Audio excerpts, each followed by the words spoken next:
Lily. Hi, Teresa. Thank you for the drumming and the singing. That was so beautiful. Thank you. Yes. It's a gift from spirit. It's a gift from spirit. Yeah. And I think it's a wonderful way to start our session. And I think in the future, I would love to do the same. Great. It helps me to feel more centered in my own sacred hoop. Yes. So it's good. It's a good practice. Yeah. So my name is Lily, and I am a graduate of Integral Psychology in Ecotherapy certificate program from John F. Kennedy University, which was the place where I met Teresa. So to give you the context, today would be one of the first conversations that we're going to have on ecotherapy in practice. And before we go there, I would like to introduce you to Teresa. So I met her the first time in 2013 at one of our ecotherapy retreats in California. Around that time, I worked as a teaching assistant working with Karen Janke in her ecotherapy certificate program.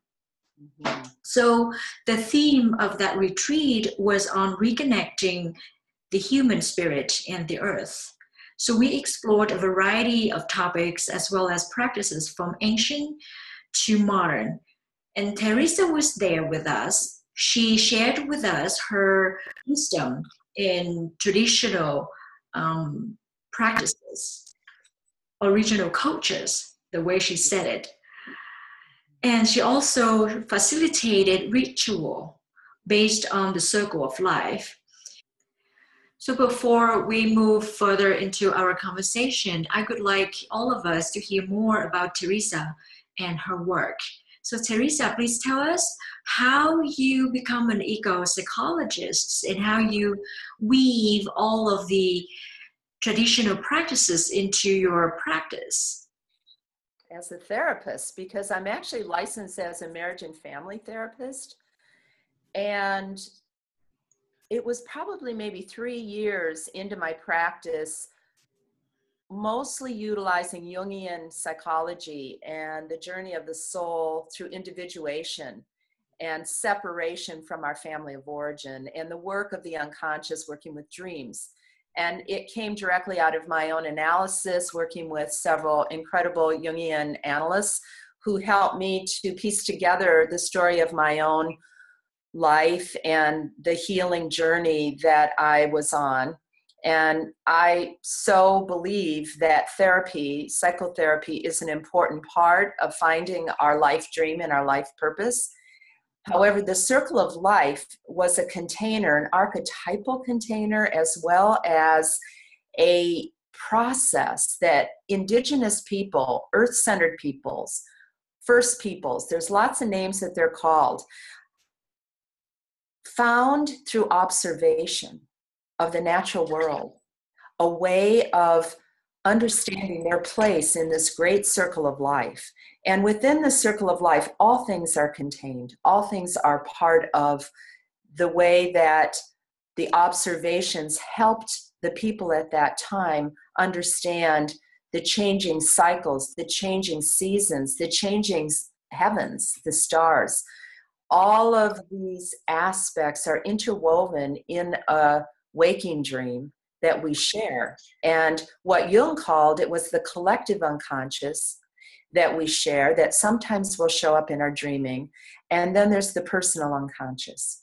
And it's the personal unconscious that I am particularly interested in talking about with our audience, because I feel that when we are able to remember what got dismembered in our growing up, in our growing into adults, the life journey is challenging. And I believe that all of us have come into the world and have agreed on a soul level to be wounded. That wounding is what compels us towards wholeness, integration, joy, finding what our gift is that we were born with to bring to the world. And I want to honor Angela Sarian, who was one of the important people in my life, a medicine singer chief is what I would call her. And she carried strong medicine. She passed last year, really in an unexpected timing, I think, for many people.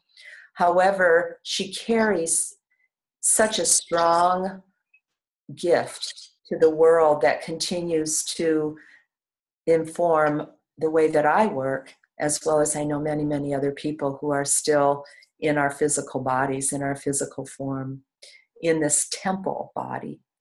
And so I am very grateful to you, Lily, for hearing the work that I offered in that eco-psychology weekend workshop, several of them, and wanting to know more about how this work has shaped and inspired who I have become as a healer, as a therapist, as a medicine singer chief, because I too claim that place in my own psyche. That inner chief is who I look to get guidance and direction.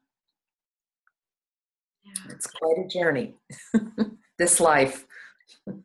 I feel a lot of emotions coming up. Thank you. You're welcome. Yeah. You're welcome. Well, So I'm very grateful. And that's maybe part of what's coming through is gratitude.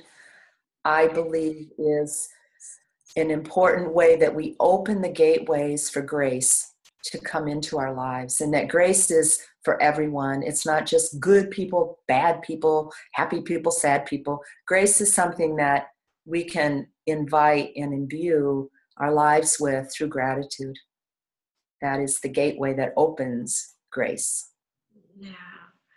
Well, I would receive wholeheartedly, and I'm open to see how that grace, that energy that would come between us, and whatever going to be born will be born in form of collaboration, in form of the future conversations that we're going to have together. So thank you for saying yes to that. Yeah, you're welcome. Yes. And I also know that our time here is short today. So I would like to invite you back next time and share more with us about the circle of life. And I understood that when you mentioned the circle of life, it was not about a single circle of life, whether it's Northern American or Southern American or Celtic circle. So I would like other audiences understand when in the future when Teresa refers to circle of life, what she means by it, what traditions that she will use to talk about it. So stay tuned. In the meantime, you can find out about Teresa and her circle of life work by visiting www.earthflow.com earthdancecircle.com. Thank you so much, Lily. And I'd like to close with a metta prayer. May you be at peace. May your heart remain open. May you awaken to the light of your own true nature. May you be healed. May you be a source of healing for all beings.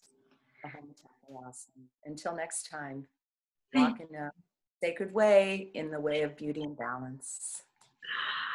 Thank you so much. See ya.